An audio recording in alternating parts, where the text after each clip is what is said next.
Il y a un premier défi qui est celui de la production agricole avec l'agroécologie et l'adaptation à la fois aux conditions climatiques qui changent et également à l'évolution de tous les modes de production. Le deuxième défi, c'est celui de la sobriété de l'usine agroalimentaire elle-même. Nous, on doit réfléchir aussi vers quoi doit aller l'agroalimentaire en termes de taille d'atelier, localisation d'atelier et pas seulement en termes de la nature des produits.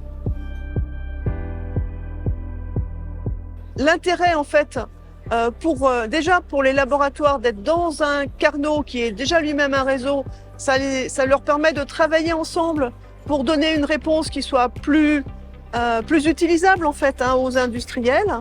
Et ça, c'est quelque chose qui est démultiplié quand on passe dans le réseau des Carnots, parce que nous, de notre côté Caliment, on voit bien que pour résoudre tous ces défis qui se posent à l'industrie agroalimentaire, on a besoin de gens qui travaillent sur les matériaux, on a besoin de gens qui travaillent sur les procédés, sur l'intelligence artificielle, sur les capteurs. Et ça, ce serait pas réaliste que nous le développions en interne. Il faut aller chercher les compétences là où elles sont les meilleures, dans d'autres Carnots en fait.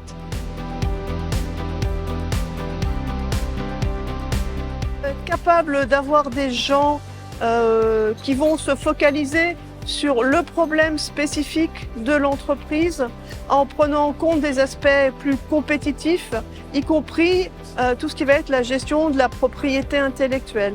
Ça, c'est déjà quelque chose qui fait que c'est plus intéressant en termes de souveraineté que des choses qui sont pré-compétitives et qui, par définition, vont être diffusées. Cette recherche partenariale, notamment via les dispositifs type CIFRE, ça permet aux entreprises de former les compétences dont elles ont besoin. Et ça, c'est vraiment quelque chose de très spécifique aux doctorants par rapport aux ingénieurs.